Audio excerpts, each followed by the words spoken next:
हाँ जी, तो स्टार्ट करते हैं आज का लेक्चर, मैग्नेटिज्म लेक्चर नंबर 12।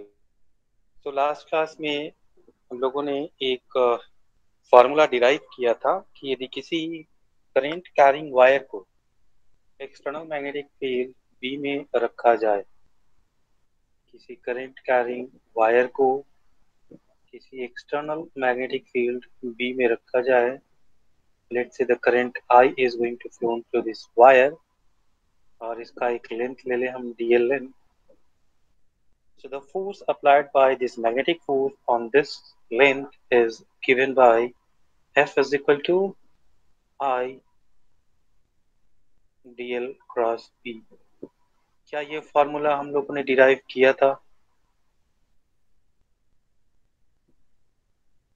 हाँ जी, with the Yes, help of your current electricity concept, the drift velocity etc. याद है सबको? yes, सबने रिवाइज किया था ना कि ड्रिफ्ट वेलोसिटी क्या होता है, हाँ, करंट डेंसिटी वेक्टर क्या होता है। इन सब कॉन्सेप्ट का यूज करके हम लोगों ने डिराइव किया था कि force on any current element whose length is dl, the force is going to be given by F is equal to I dl cross B। अब यहाँ पे दूसरा बात क्या उठता है? दूसरा बात ये उठता है कि what is the direction of this force। इसका डायरेक्शन क्या होगा और how we are going to calculate? It is very simple, है ना? It is simply the cross product of dl and B। इस केस में देखो, what is the direction of your dl? So dl is, the direction of dl is taken as the direction of flow of current। So current किधर direction में जा रहा है? ऊपर की तरफ। So this is what is the direction of your dl vector, and what is b? B is into the page। What is the cross product? dl cross b, the first one is dl and b, so we have to move from dl to b। हमें कहाँ से कहाँ जाना है? dl से b की तरफ यदि हम स्क्रू को ऐसे रोटेट करते हैं तो हमारा वेक्टर किधर आएगा? So the direction of the force is in this way, yes or no? yes, The force on this element is this direction। तो इसको दो तीन मेथड से जो है आप निकाल सकते हो। बेसिकली हम लोग स्क्रू वाला ही रखते हैं, सब जगह काम आता है। यहाँ पे आप देखोगे अपना नोट, तो उसमें हमने दो चीज दे रखा है ना? सो फ्लेमिंग लेफ्ट हैंड रूल और दूसरा होगा आपका राइट हैंड थंब रूल, है ना? सो वो जानने की ज्यादा जरूरत नहीं है क्योंकि बुकिश चीज है, बुक में ऐसा लिखा रहता है, सो हमारा भी काम है उतना प्रोवाइड करना। बट आप एक कॉन्सेप्ट लेके चलो, स्क्रू रूल लेके चलो, सब जगह आपका वैलिड होगा और बड़े आराम से बनेगा, है ना? कहीं पे कोई दिक्कत नहीं। The direction of force is in this direction. Clear है सबको? एक चीज और ध्यान दीजिएगा, यहाँ पे मैं कल की क्लास में मेंशन करना तो भूल गया था, तो उसको आज मैं मेंशन कर लेता हूँ कि ये पॉइंट है और ये पॉइंट है। सभी हमने बोला कि यदि इसमें करंट आई फ्लो कर रहा हो और ये लेंथ आपका टीएल हो, तो इस पे फोर्स क्या होता है आपका? आई डीएल क्रॉस बी। अभी ऊपर लिखा है ना। लेकिन यहाँ पे एक चीज और आपको ध्यान देना है कि यदि एंड पॉइंट सेम हो और आप कैसा भी स्ट्रक्चर बना के इसमें आप करंट फ्लो कराओ, तो इस पूरे जो हमारा कर्व आया है, इस पे भी यदि हम नेट फोर्स की बात करें, तो the net force is again F is equal to I D L cross B. Suppose यदि मैं बोलूं कि मैंने एक सेमी सर्कुलर वायर को यहाँ पे रख दिया, है ना, और इसमें आई करंट फ्लो कराया, और यहाँ पे मैग्नेटिक फील्ड ई है, और इसका जो रेडियस है वो है आर। तो इस पे फोर्स कितना लगेगा? तो उसके लिए हम लोग क्या करेंगे, इसके दोनों एंड पॉइंट को जोड़ लेंगे। This length is 2r, so the force is nothing but, magnitude की बात करें, सो आई टू आर बी। बात समझ में आई?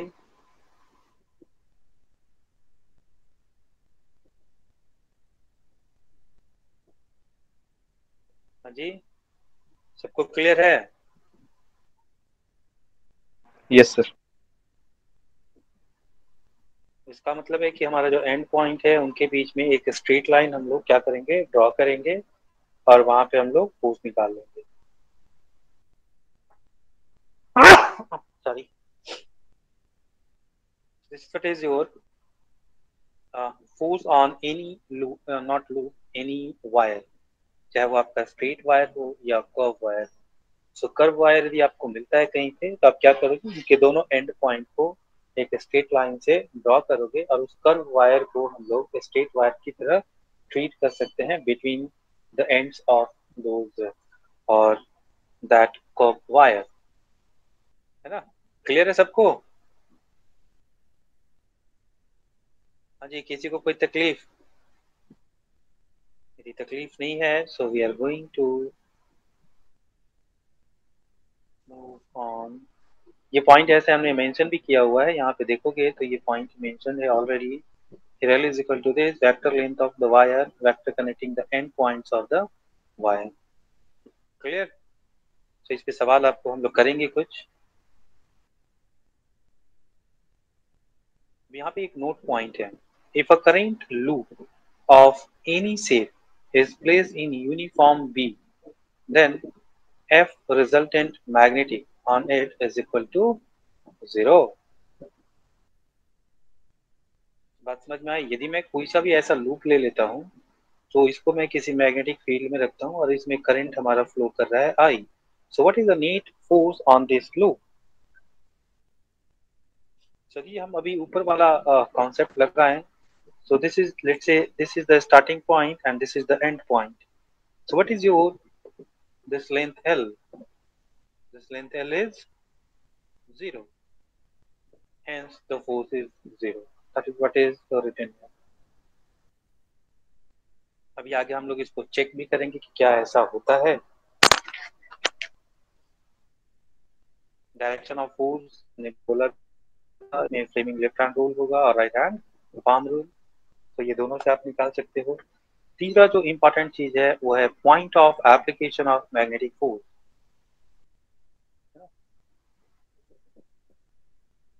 पॉइंट ऑफ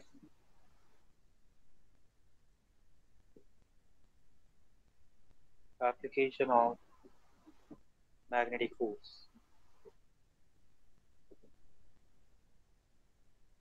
कुछ नहीं करना, जैसे हम लोग बॉडी में क्या करते थे, कहाँ पे फोर्स लगाते थे? यदि आपका जो है कोई बॉडी है जिसका शेप एंड साइज है, is going to occupy some volume, तो वैसे केस में हम फोर्सेस कहाँ लगाते थे उसके? मैथमेटिक्स में we are going to apply those forces at the center of mass। yes or no? Yes, sir. तो यहाँ पे भी हम लोग क्या करेंगे, सपोज मेरे पास एक वायर है और इस वायर का लेंथ इतना ही है और इसमें करंट आ ही जा रहा है, और यहाँ पे हमने क्रॉस जो है वो बी ले लिया। इसमें फोर्स का डायरेक्शन क्या होगा? देखो, this is the direction of your DL and this is the direction of your B into the page. So DL cross B, DL cross B, किधर जाएगा फोर्स? ऊपर की तरफ। आप देख सकते हो सब जगह ऐसा ही लगेगा, ऊपर की तरफ हर एक एलिमेंट पे डीएल डीएल छोटा छोटा एलिमेंट लोगे तो सब जगह फोर्स लगेगा ना। तो आप इसको एक फोर्स से यदि आपको एलिमिनेट करना हो, so where you are going to apply that force? Let's say the length is L, so the net force on this wire is F is equal to ILB। तो हम लोग कहाँ लगाते हैं? Generally we are going to apply the force at its mid point। कहाँ लगाएंगे? Force is acting at the midpoint of the wire, midpoint of the wire। Clear? मतलब centre पे। किसी को कोई कंफ्यूजन इसमें? सिंपल सा कॉन्सेप्ट है। चले अब इसको लेके चलते हैं और एक सवाल को देखते हैं। तो सवाल क्या है, पहले सवाल को हम लोग पढ़ेंगे, इसको भी करेंगे। Force between two long straight parallel current carrying virtual कल इसको कर लेते हैं, उसके बाद प्रॉब्लम करें।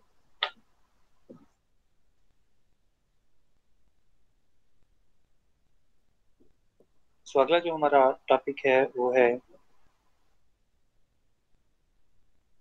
Force between two parallel current carrying wire. बहुत सिंपल सा कॉन्सेप्ट है।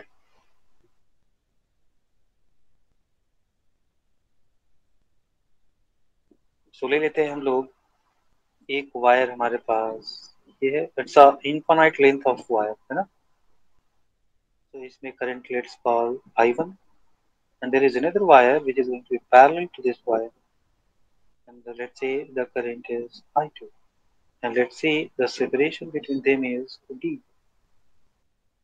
So what we have to calculate that how much force the first wire is going to apply on the second wire। पहला जो wire है वो दूसरे wire पे कितना फोर्स लगाता है, how we are going to calculate. तो सबसे पहले हमें कॉन्सेप्ट बिल्डअप करना होगा कि क्या ऐसा होगा, क्या ये वाला वायर जो है इस वाले वायर पे फोर्स लगाएगा। यदि आंसर यस होगा तो हाउ। नो का तो बात ठीक ही है, नो के लिए तो कोई आंसर ही नहीं है। लेकिन यदि यस होता है तो हाउ। कोई इसको क्लियरफाई कर सकता है क्या, how that first wire is going to apply force on the second wire, what is the concept behind this.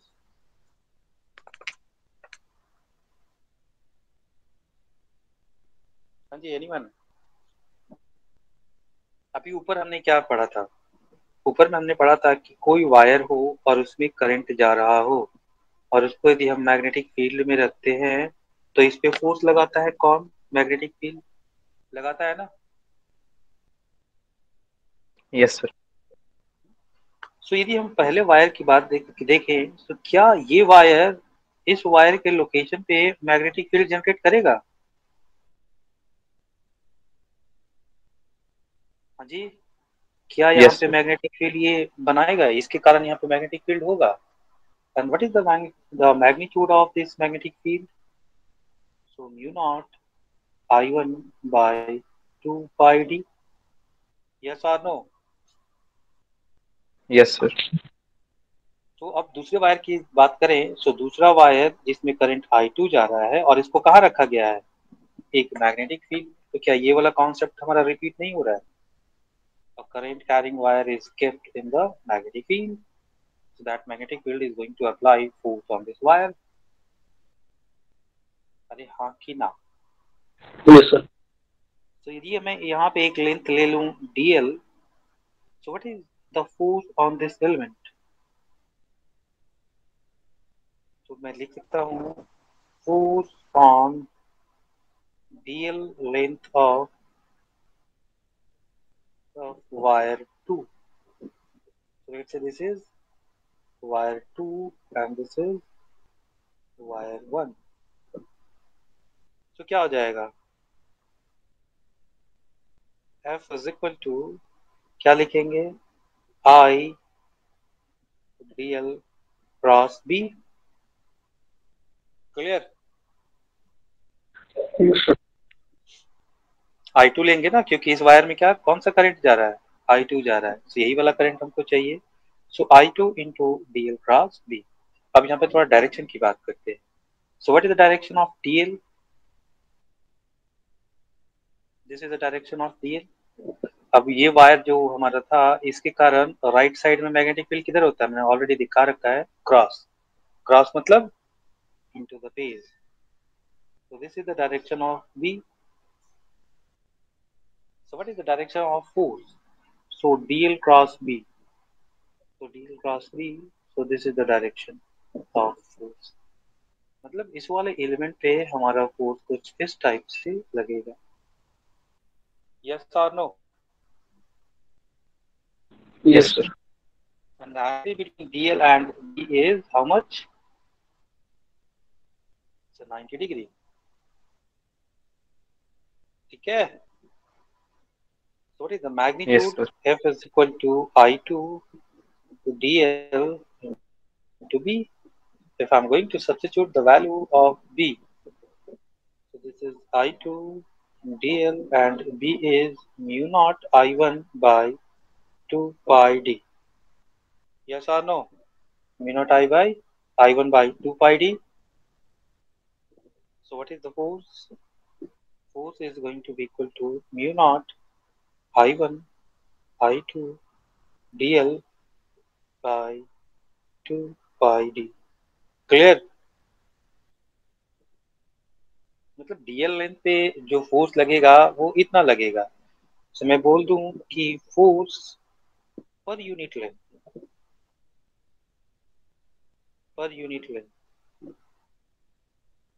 यदि पर यूनिट लेंथ निकालेंगे तो क्या निकालेंगे? F by DL. क्योंकि डीएल लेंथ पे एफ फोर्स लग रहा है तो यूनिट लेंथ पे क्या हो जाएगा? F by DL. And this is going to be equal to mu naught I1 I2 by 2 by E. Clear?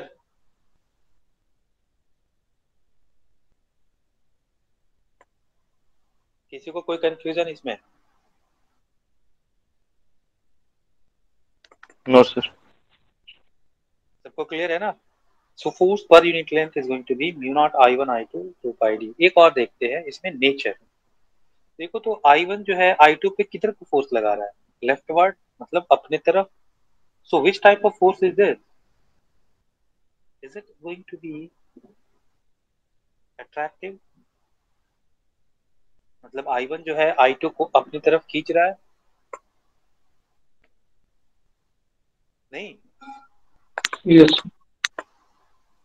कोई चीज अपनी तरफ खींचता है तो उसको अट्रैक्शन ही बोलते हैं ना. So this force is attractive in nature. तो यहाँ पे हम एक बात बोल सकते हैं कि यदि हमारे पास दो पैरेलल करंट कैरिंग वायर हो और दोनों में करंट का डायरेक्शन यदि सेम हो, है ना, सो ये इसको अट्रैक्ट करेगा. So let's call this is F1. Let's call this force as F1 because we don't know the value of force applied by the second wire on the first wire. अभी वो भी calculate करेंगे और देखेंगे. लेकिन यहाँ पे हम डायरेक्टली बोल भी सकते हैं. According to Newton's third law, every action has equal and opposite reaction. और यहाँ की ना, यस सर. Yes sir. है ना. सो यदि उस कॉन्सेप्ट को यहाँ पे लगाए, सो यदि ये वायर वन यदि वायर टू को अपने तरफ F4 से अट्रैक्ट कर रहा है, सो वायर टू क्या करेगा? वायर टू भी इस वायर पे फोर्स लगाएगा, equal force but the opposite direction. So what is the opposite direction?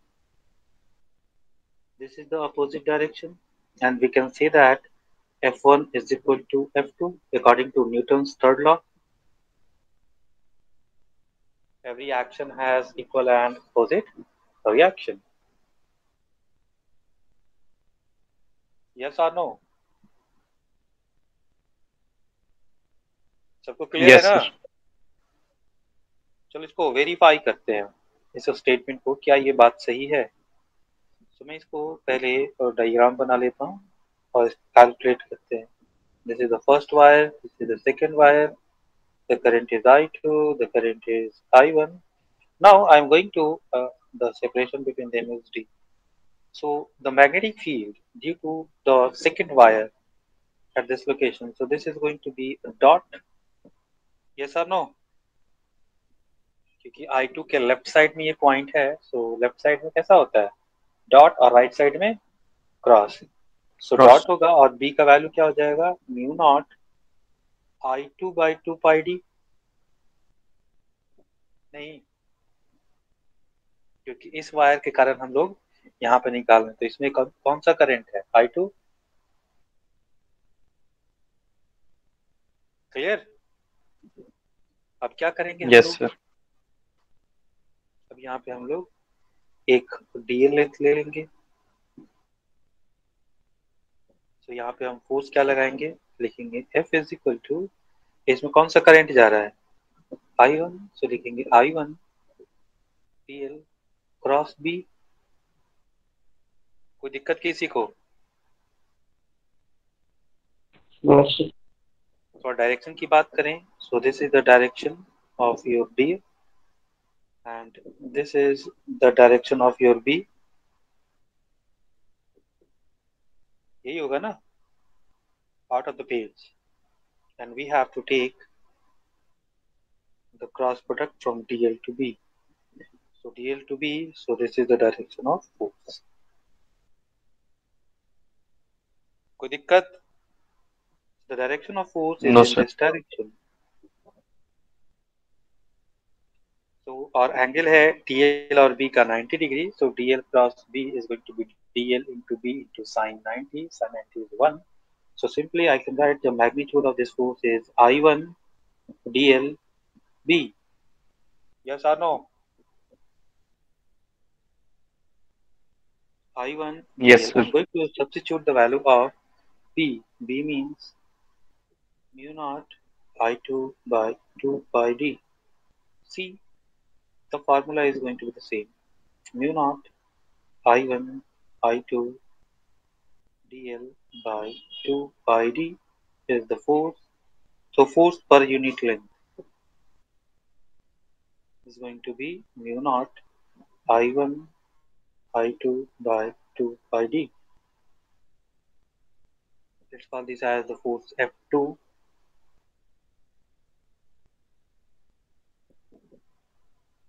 क्या दोनों सेम है? देखो यहाँ पे, यस सर। तो न्यूटन थर्ड लॉ वैलिड है यहाँ पे। हाँ जी।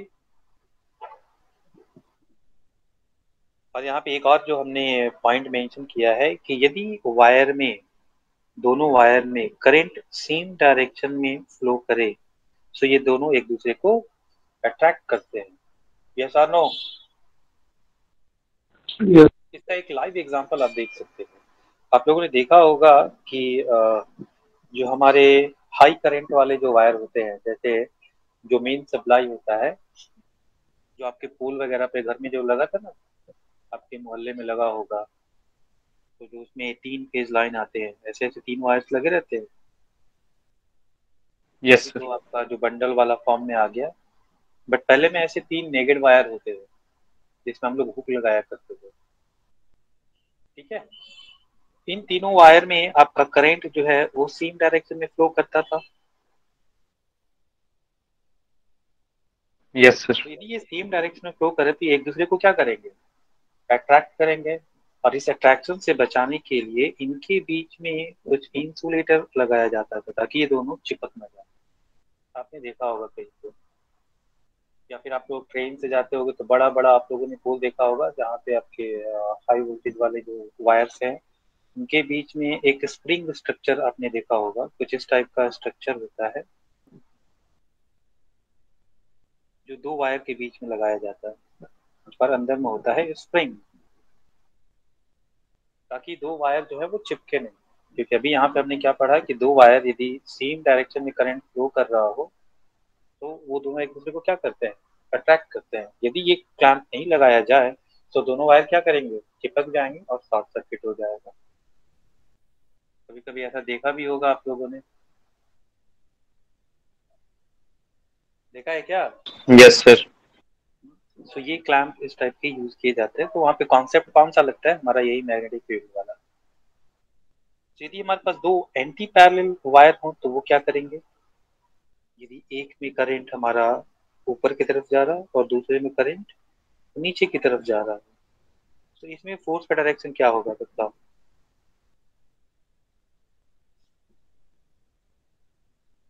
हाँ जी, जल्दी बोलो। अरे उसका उल्टा हो जाएगा। Same current attracts each other, opposite current repel. Repel each other. मतलब ये वाला चार्ज, ये जो करंट है वो इस पे इधर की तरफ फोर्स लगाएगा और ये वाला वायर इस पे इधर की तरफ। मतलब एंटी पैरेलल करंट्स जो है वो एक दूसरे को रिपेल करते हैं, और जो पैरेलल करंट्स होते हैं वो एक दूसरे को क्या करते हैं? अट्रैक्ट करते हैं। लेकिन मैग्नीट्यूड आपका क्या रहेगा? दोनों सेम रहेगा। बात समझ में आ गई सबको? Yes sir. इस पे बहुत बार सवाल पूछा गया है। Yes, sir. किसी को कोई कंफ्यूजन इसमें नहीं है तो हम लोग चलते हैं प्रॉब्लम की तरफ। तो ये सारा कुछ वही दिखलाया गया है जैसे, और यहीं पे हम लोग ने एक डिफिनीशन भी लिया है एम्पियर लॉ का। सो डिफिनीशन ऑफ एम्पियर, तो इसमें कुछ है नहीं। देखो हमारे पास क्या फार्मूला है, कैसे डिफाइन किया गया हुआ एम्पियर को। सो एम्पियर को यहाँ से डिफाइन किया गया इस फार्मूला के बेसिस पे। बोला गया कि आप एक काम करो, है ना, इस वायर में एक एम्पियर का करंट फ्लो कराओ। इस वायर में एक एम्पियर का करंट फ्लो कराओ। इनके बीच का डिस्टेंस जो है वो 1 मीटर ले लो, और यहाँ का जो आपने डीएल लिया है इसको भी 1 मीटर ले लो, ठीक है। और इनके बीच में जो हमारा फोर्स लगेगा वही हमारा एम्पियर का वैल्यू देगा। Very simple. आप स्टेटमेंट पढ़ोगे तो ऐसा ही सिंपल है।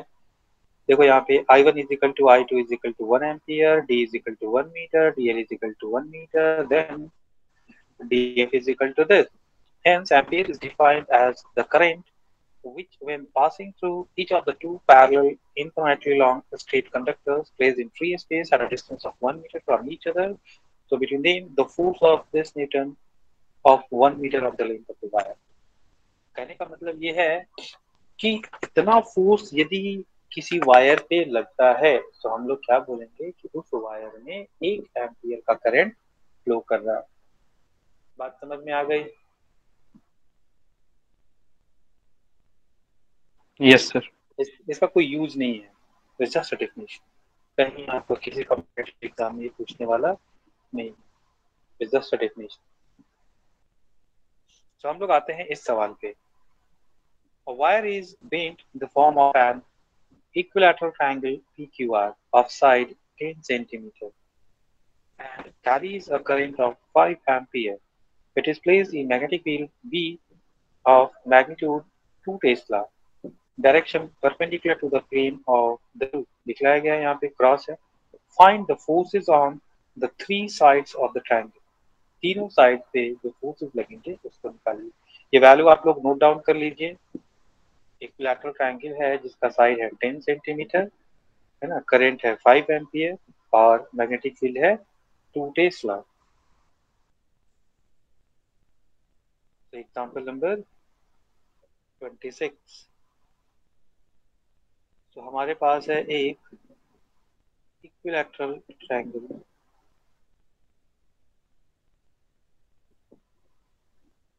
let's say this is P Q R। Current किस डायरेक्शन में फ्लो कर रहा है इसमें, क्लॉकवाइज और एंटी क्लॉकवाइज?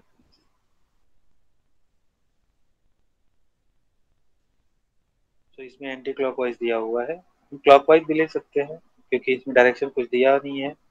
तो हम कोई सा भी डायरेक्शन तो हम इसी सेंस में लेंगे, नेम के सेंस में, P से Q, Q से R, R से S। और यहाँ पे मैग्नेटिक फील्ड हमने ले लिया B। B is equal to कितना है,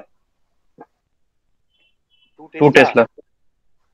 और इसमें जो करंट है वो करंट कितना है, आई थिंक 5 एम्पियर। और यस सर। और P Q is equal to Q R is equal to R S is equal to, तो R 10 S centimetre. R P is equal to 10 centimetre.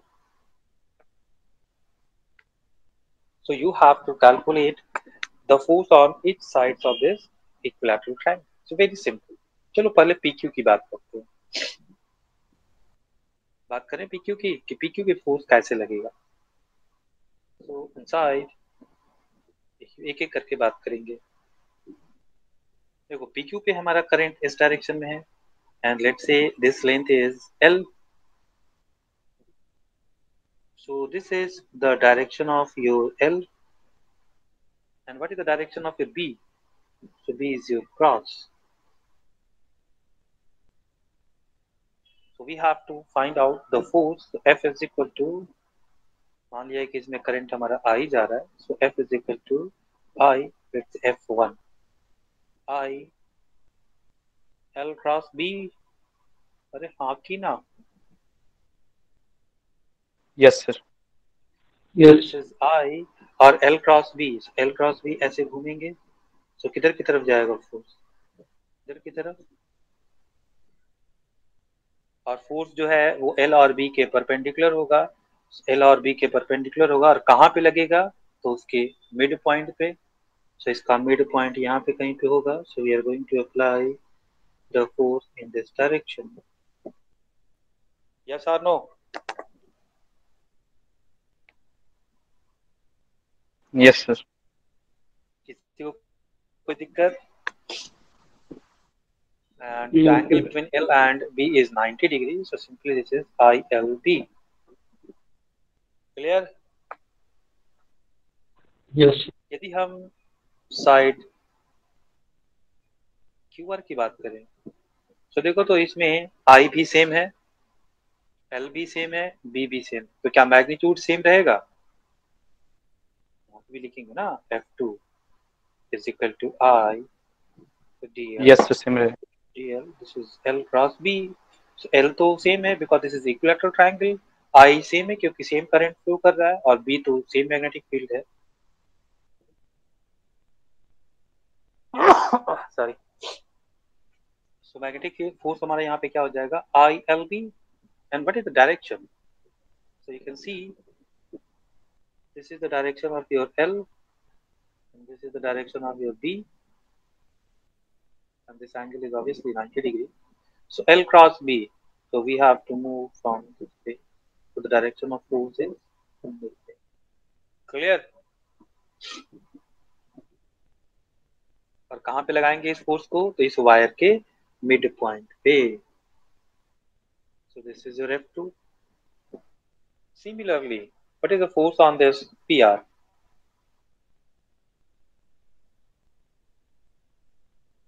क्या इस पे लगेगा F3?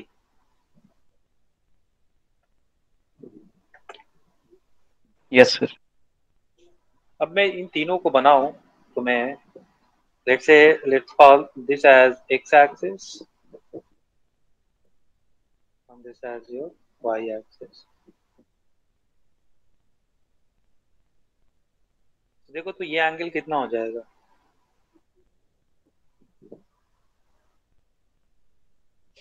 this angle is 60, this angle is 60, the whole angle is 90, so this angle is 30. Yes or no? Yes, sir. The force is going to be F1, and this angle is 30 degree. And what is the direction of F2? If you see, F2 is in this direction. And what is F3? Again, you see this is 60, this is 60, so this is 30. Clear है ना? yes, sir. So this is your F3. तो हमसे जो पूछा था वो हमने बतला दिया कि देखो भैया F इज इक्वल टू, जो तीनों साइड्स हैं उस पे फोर्स का मैग्नीट्यूड आपका सेम होगा, आई एल बी। आपको सारा वैल्यू दिया हुआ है। आई कितना दिया हुआ है, 5 एम्पियर। एल कितना दिया हुआ है, 10 सेंटीमीटर, तो मीटर में बदल गया। बी कितना दिया हुआ है, 2 टेस्ला, सो कितना हो गया, सो 1 न्यूटन। अरे हाँ कि ना? Yes, sir.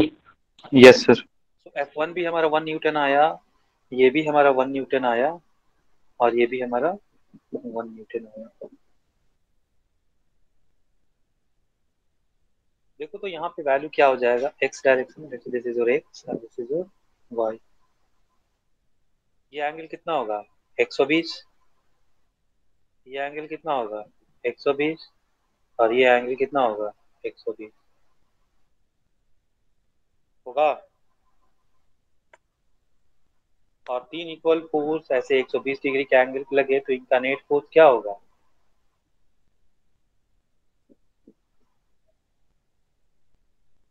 हाँ जी जल्दी बोलो। तीन इक्वल फोर्सेस ऐसे लगे, देखो मैं यहाँ पे वेक्टर का रूल लगा रहा हूँ, मैं मतलब कैलकुलेट करके भी दिखलाऊंगा लेकिन वेक्टर डायग्राम से। दिस इज योर F2 है ना, और F2 से ये गया, F2 से यहाँ पे आया ऐसा, और यहाँ से आया F3। देखो आपका ट्रायंगल कंप्लीट हो गया है ना। और ट्रायंगल कंप्लीट होता है तो रिजल्टेंट क्या होता है, थोड़ा चेक करो, मैं एक मिनट आ रहा।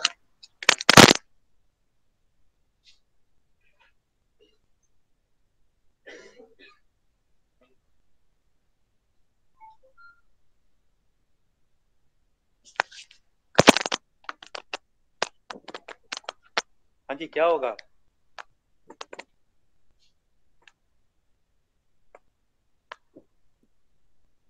अरे वेक्टर ए और वेक्टर बी का सम पढ़ा था ना। This is vector A, this is vector B, सब भूल जाते हो। So what is the resultant? यहाँ से लेके यहाँ तक this is what is the resultant. इस केस में हमने शुरू भी यहीं से किया है, एंड भी यहीं पे है। So what is the resultant vector? F resultant is equal to 0। नहीं, यस सर। चलो इसको थोड़ा सा एनालाइज कर लेते हैं। आप लोग को डायग्राम से नहीं क्लियर हो रहा है, तो न्यूमेरिकल से यहाँ पे। सो F1, सो 1 cos 30 क्या इधर में होगा? 1 cos 30। इधर में क्या होगा? 1 cos 30। नहीं, इसका ऊपर में कंपोनेंट यस सर। 1 sin 30, इसका भी कंपोनेंट 1 sin 30। देखो तो ये और ये एक दूसरे को कैंसिल आउट कर देंगे, Yes. Equal opposite. ऊपर में नेट फोर्स कितना हो जाएगा? 1 sin 30, 1 sin 30 मतलब 2 sin 30, और 2 sin 30 का वैल्यू कितना? 1/. कितना आया? और नीचे की तरफ कितना है? क्या ये दोनों 1 एक न्यूटन। दूसरे को कैंसिल कर देगा? Yes sir. तो एफ नेट कितना हो जाएगा?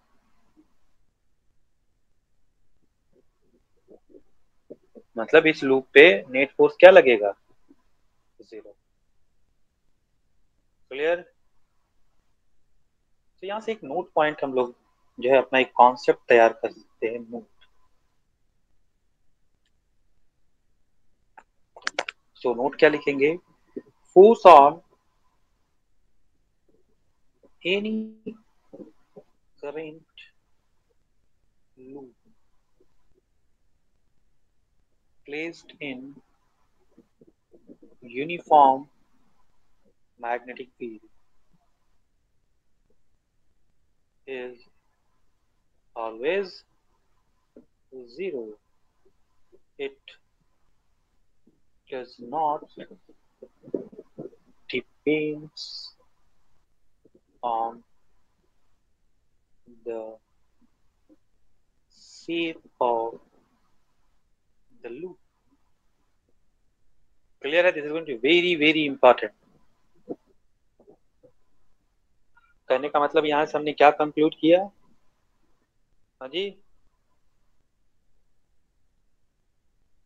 यहाँ से हमने कंक्लूड किया कि यदि हमारे पास कोई करंट कैरिंग लूप हो और उस लूप को यदि हम मैग्नेटिक फील्ड में रख दें, जैसे यहाँ पे है ना हमारे पास एक लूप, ये कैसा है हमारा? इक्विलैटरल ट्रायंगल का लूप है और इसको हमने एक एक्सटर्नल बी फील्ड में रख दिया है। So what is the net force on this loop? We got the net force on this loop is 0। तो ये हमारे लिए एक थ्योरम बन गया। आगे आप चेक करोगे, किसी भी लूप पे चेक करोगे सब में 0 आता है, इसलिए हमने ये नोट पॉइंट अभी ही लिखवा दिया कि किसी भी टाइप का लूप हो, है ना, यदि हम उसको यूनिफॉर्म मैग्नेटिक फील्ड में रखते हैं तो उस पे नेट फोर्स क्या होता है? 0। चाहे वो किसी भी शेप का हो। इस शेप को भी यदि हमने मैग्नेटिक फील्ड में रखा तो इस पे नेट फोर्स, हाँ जी, क्या होगा? अरे बोलो। 0। F net 0। यदि मैंने सर्कुलर को रख दिया तब भी नेट फोर्स 0। 0। यदि हमने एक रेक्टेंगल रख दिया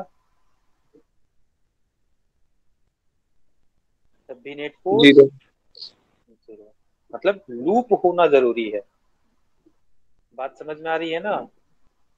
लूप होना जरूरी है।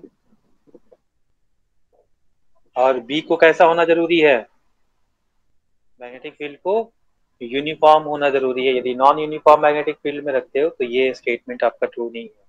इसलिए यहाँ पे ये वर्ड हमेशा ध्यान में रखिएगा। यूनिफॉर्म मैग्नेटिक फील्ड में यदि किसी करंट कैरिंग लूप को रखते हैं तो उस पर नेट फोर्स हमेशा क्या होता है, जीरो होता है, and it is independent of the shape of the loop. Clear? Yes. Yes, sir. चलो थोड़ा आगे बढ़े।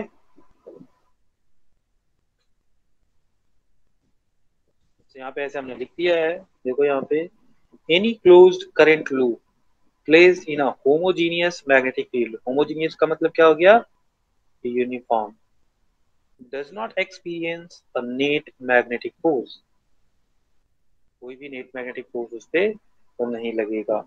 सो एक ये सवाल है, अभी इसको करेंगे। बिफोर दैट हमने कुछ और सवाल रखे हैं। देखो यहाँ पे in the figure shown semicircular wire is placed in a uniform B directed towards right। so यहाँ पे दिखलाई दे रहा है ना B, so ऐसे राइट साइड डायरेक्शन में हमारा B फील्ड है। so find the resultant magnetic force and torque छोड़ दो, अभी टॉर्क हमने पढ़ा नहीं है, आगे के टॉपिक में हम लोग पढ़ेंगे तब इसको बना लीजिएगा। तो टॉर्क निकालना है, तो पहले भी हम लोग केवल मैग्नेटिक फोर्स की बात करेंगे। तो इस वाले सेमी सर्कुलर वायर पे हमारा कितना फोर्स लगेगा। सभी हमने थोड़ी देर पहले क्या पढ़ा था कि कैसा भी आपका वायर हो ना और उस पर हमसे फोर्स पूछा जाता है, हम लोग क्या करते हैं, उसके एंड पॉइंट्स को जोड़ देते हैं और उसमें करंट हम यही वाला डायरेक्शन मान लेते हैं और इस पे फोर्स निकालते हैं। तो देखो तो हमारा डीएल का डायरेक्शन क्या यही हो जाएगा। Yes, sir. So what is the force? I dl cross B,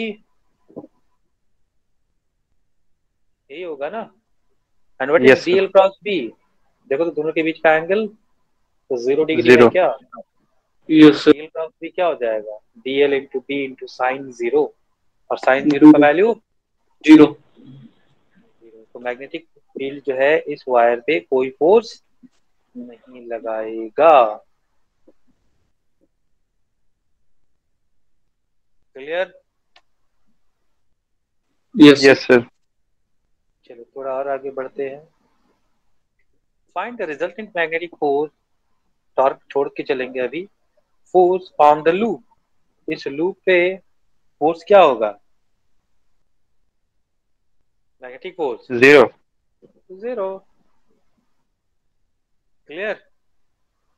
यहाँ पे रीजन भी दिया है, Yes, sir. This is going to be loop. तो लूप पे हमारा नेट फोर्स हमेशा क्या होता है, तो जीरो होता है। और भी क्वेश्चन है क्या। In the figure one find the resultant magnetic force, torque को अभी छोड़ते चलेंगे, about point C and P. तो टॉर्क अबाउट टॉर्क निकालना है, तो मैग्नेटिक फोर्स, इसे मैग्नेटिक फोर्स निकालना है तो क्या करेंगे हम लोग, पी और क्यू को क्या करेंगे, ज्वाइन कर लेंगे। So this is your DL vector और पी क्या है, क्रॉस है। So this is DL and this is your B. तो डीएल क्रॉस बी, देखो तो ऐसे जाएंगे तो किधर जाएगा फोर्स, क्या ऊपर की तरफ होगा। And what is the value of this force, F is equal to this I, and what is the DL length, ये लेंथ कितना हो जाएगा, R और R, 2R, and Yes, sir. magnitude is P। so क्या लिखेंगे answer, 2IRB answer, the magnitude देख लो इसमें कहीं पे होगा, I into 2R into B। बात समझ में आ रही है। Yes, sir. Yes, sir. फिर यहाँ पे बोला है find the magnetic force on the loop PQRS due to the straight wire. तो आप डायरेक्ट बोल सकते हो क्या कि यहाँ पे फोर्स जीरो होगा क्योंकि लूप है। Yes, sir. Yes sir. Loop में 0 होगा। लूप में जीरो होता है, दिस इज ट्रू, बट कब जीरो होता है, जब फील्ड ऐसा हो, यूनिफॉर्म। यूनिफॉर्म। लेकिन इस वायर के कारण यहाँ पे फील्ड एग्जिस्ट कर रहा है। सो वायर के कारण इस लोकेशन पे डिस्टेंस ए है तो यहाँ पे मैग्नेटिक फील्ड हो जाएगा म्यू नॉट I1/2 पाई ए और इस वायर के कारण इस यहाँ पे जो हो जाएगा mu naught I1 by 2 pi 2a। तो मैग्नेटिक फील्ड तो यहाँ पे वैरी कर रहा है because it is going to depend on the distance, so this is not the case of uniform magnetic field. बात समझ में आ रही है? तो ये जो प्रॉब्लम है ये यूनिफॉर्म मैग्नेटिक, अरे सिंपल सा बात है, इसमें यदि हम करंट जा रहे हैं, फ्लो करा रहे हैं, तो इसमें हर एक पॉइंट पे आपका मैग्नेटिक फील्ड अलग अलग होता है बिकॉज बी का फॉर्मूला होता है mu naught I by 2 pi r।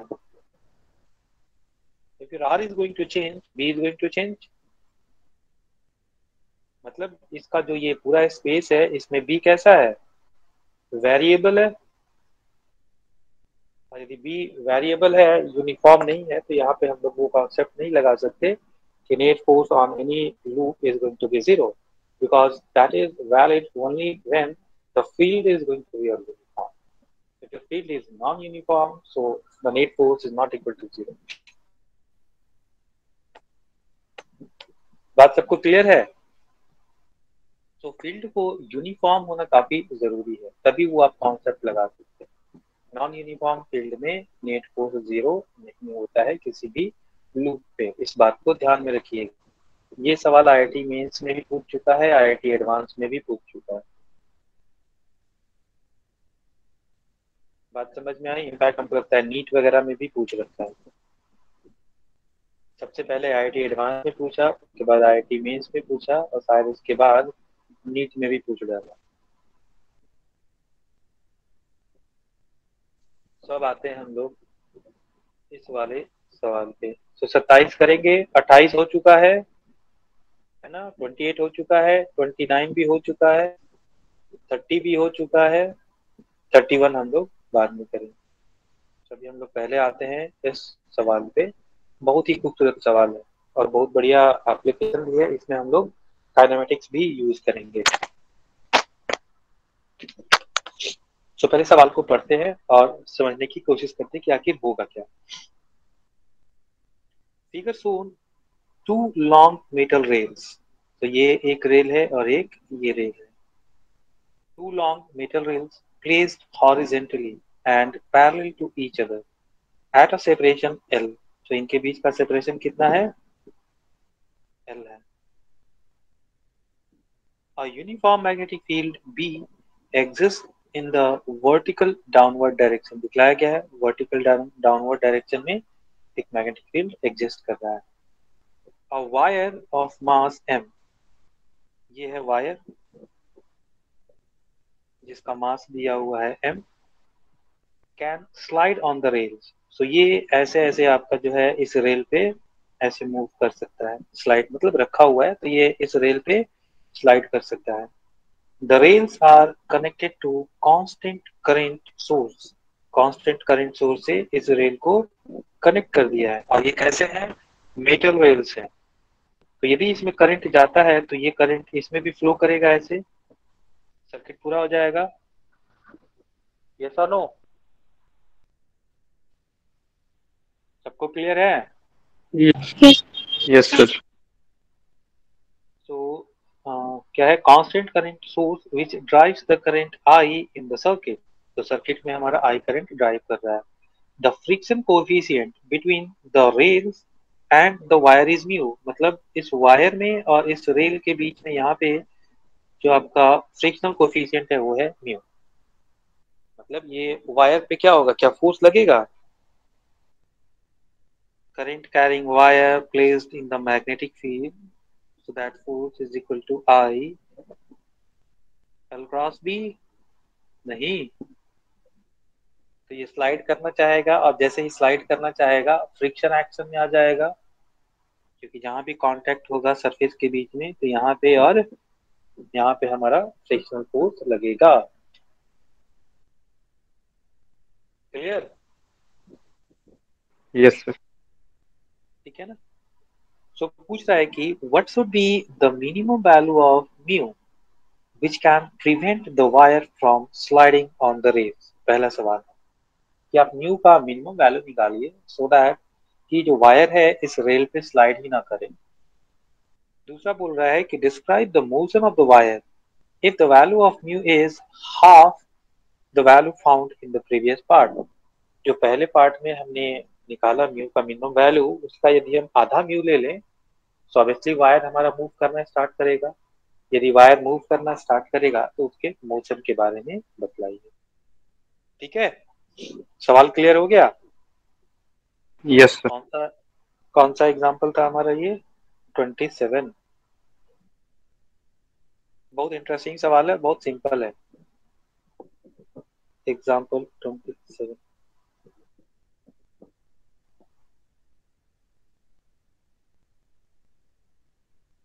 तो मैं एक ऐसे थोड़ा सा मोटा बना देता हूँ।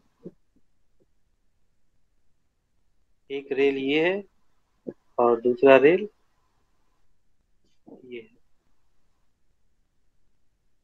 और इस रेल को कनेक्ट किया गया है एक करंट सोर्स से, जिसमें करंट हमारा आई फ्लो कर रहा है, और इसको रखा गया है एक मैग्नेटिक फील्ड बी में, और इनके बीच का सेपरेशन है एल, और इस पे हमने रख दिया है एक वायर।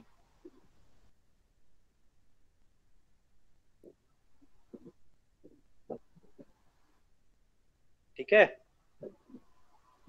सभी होगा क्या, अब एक एक सिचुएशन को देखते हैं। तो इसमें जो करंट जा रहा है यहाँ से जैसे जाएगा, और ये करंट फिर इसमें ऐसे फ्लो करते हुए ऐसे वापिस आ जाएगा, तो ये हमारा एक लूप बन गया, है ना? Yes, यदि हम sir. इस एलिमेंट पे देखें, let's call this as P and this as Q। So PQ पे हमारा फोर्स कैसे लगेगा? So this length is your L, the vector is in this direction, this is your L, और B किधर है? अंदर की तरफ। तो हमें F क्या निकालेंगे? F is equal to this I L cross B। अरे हाँ की ना, and the Yes, sir. direction of this force is L cross B। देखो तो किधर होगा? L cross B। क्या इस डायरेक्शन में होगा F? मतलब इस वायर पे मैग्नेटिक फोर्स क्या इधर लगेगा, और इसका मैग्नीट्यूड क्या हो जाएगा? ILB।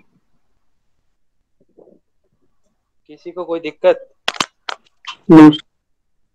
अब ऐसे रेल रखा हुआ है, ठीक है ना, सो ये इधर को स्लाइड करना चाहेगा, तो यहाँ पे फ्रिक्शनल फोर्स F1 और यहाँ पे फ्रिक्शनल फोर्स F2 क्या लगेगा?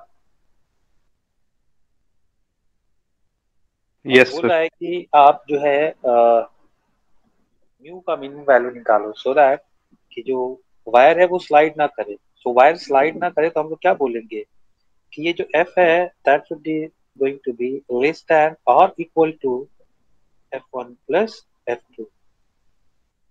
इससे बड़ा नहीं होना चाहिए भैया, इसके बराबर हो सकता है या इससे छोटा होना चाहिए, तभी ये वायर मूव नहीं करेगा, है ना? ये हम लोग न्यूटन लॉ में कर चुके हैं।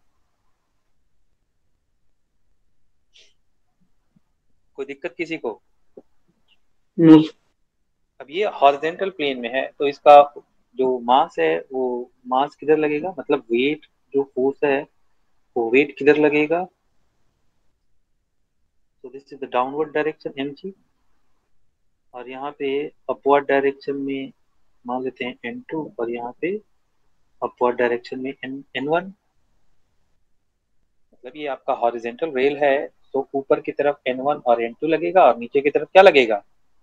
mg लगेगा। तो हमारे पास एक्सप्रेशन क्या हो जाएगा? n1 plus n2 is equal to mg। क्या लिख सकते हैं? Yes, sir. लिख सकते हैं ना? और यहाँ पे हम F1 को क्या लिख सकते हैं? देखो तो, म्यू म्यू n1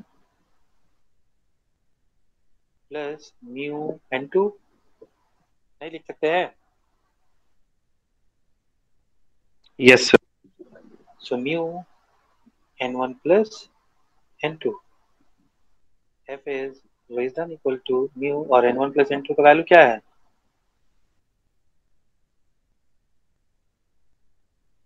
तो यहाँ से F का वैल्यू हमारे पास क्या है? ILB। यहाँ पे लिखते हैं ILB should be less than equal to mu mg. So this implies mu should be greater than equal to ILB by mg. Mu का वैल्यू जो है इससे बराबर या इससे ज्यादा होना चाहिए। तो मैं बोलूंगा कि म्यू का मिनिमम वैल्यू बतलाओ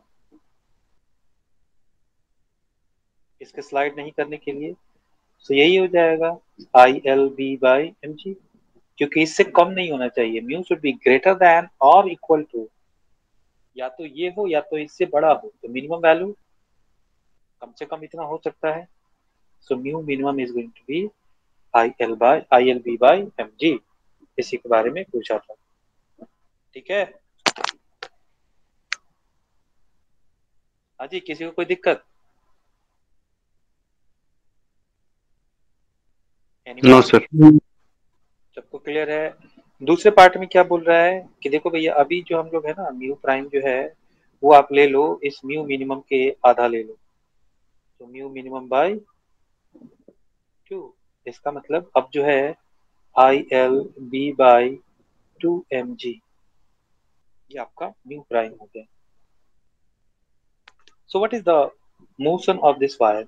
तो थोड़ा देखो, अभी क्या था हमारा, मैं इसको थोड़ा सा ऐसे डायग्राम बनाता हूँ कि ये वायर था, इस पे एक फोर्स F लग रहा था, this is ILB,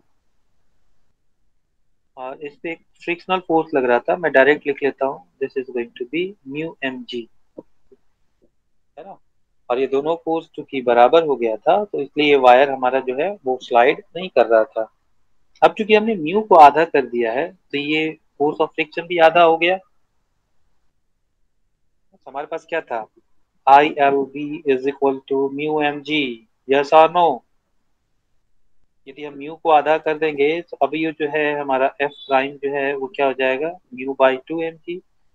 F prime is equal to mu by 2mg, और mu mg is equal to ILB है, तो this is ILB by 2। Mu mg का वैल्यू कितना है, ILB। तो अभी ये जो एफ प्राइम है उसका वैल्यू क्या हो गया, ILB बाई 2, और इधर में है ILB। तो अब नेट फोर्स इस वायर पे किधर लगेगा,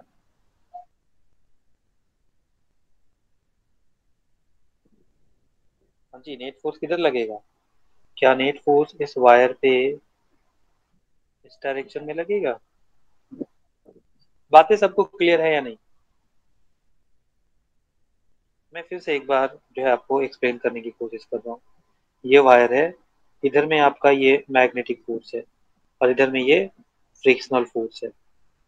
तो पहला केस था कि आप म्यू का वैल्यू निकालिए so that this wire can not move.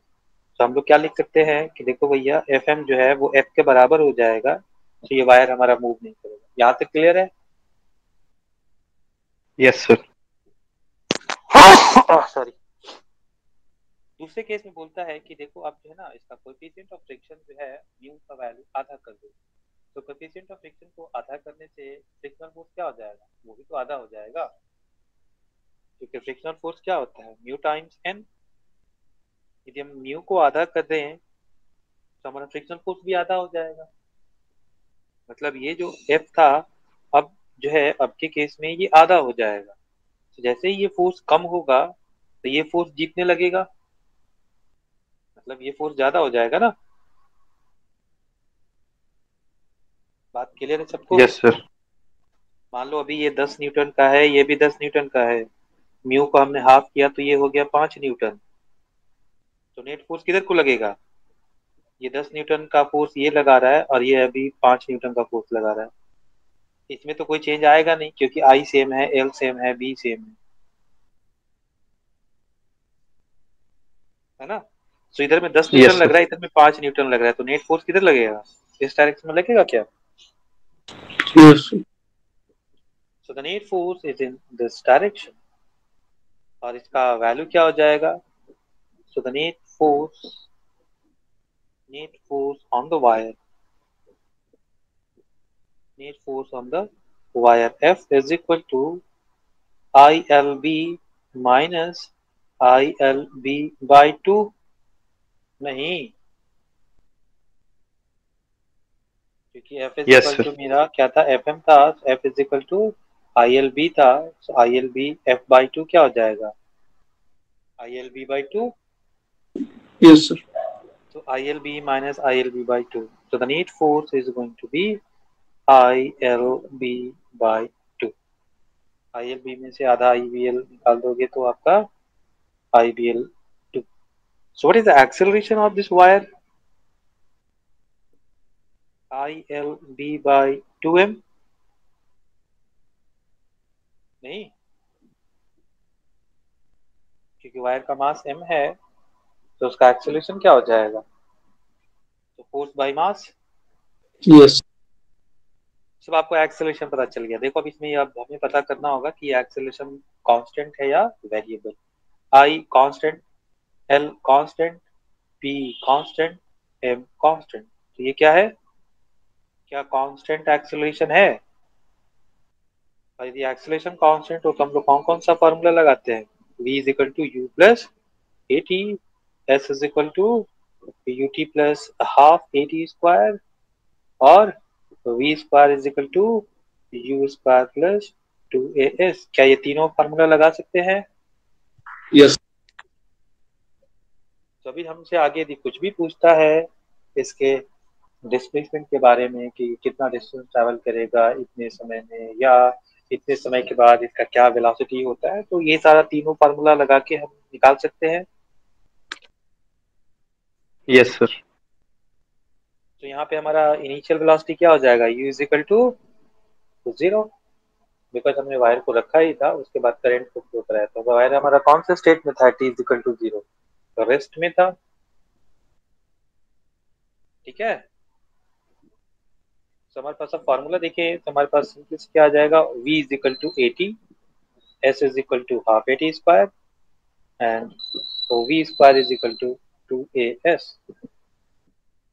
तो बड़े आराम से हमको टाइम दिया रहेगा तो हम आराम से जो है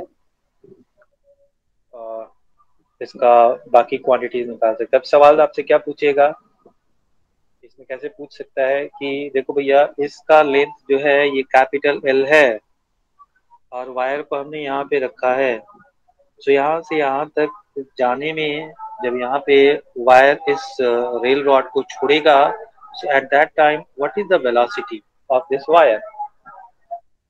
पूछ सकता है ना. Yes, sir. वायर कितना डिस्टेंस ट्रेवल करेगा?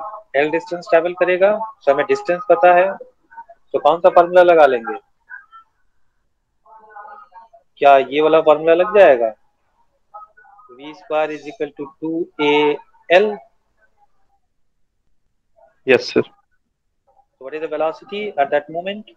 The square root of 2, and acceleration is ILBL by how much? 2m.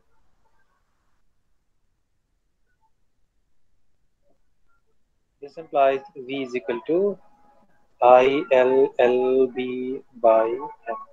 समझ रहे हो सवाल कैसे बनेगा? Yes, sir. बातें क्लियर है? सो आगे अभी और भी चीजें हैं. तो ये सवाल में आपका यही सब चीज था. आप इसको चेक करोगे, घर पे सवाल जरूर बनाइएगा, है ना. तो यहाँ पे थोड़ा सा ही बात की है मैंने, थोड़ा और इसको आगे ले जाके हम लोग बात करेंगे. तो आपके इस नोट्स में इतना ही पैसा दिया होगा, इतना ही जो है और डिस्कस किया हुआ है. आगे में हम लोग बात करेंगे, ये वाला एक प्रॉब्लम है इस वाले पे, इसको हम लोग नेक्स्ट क्लास में डिस्कस करेंगे. तो आज का क्लास हम लोग यहीं पे एंड करते हैं.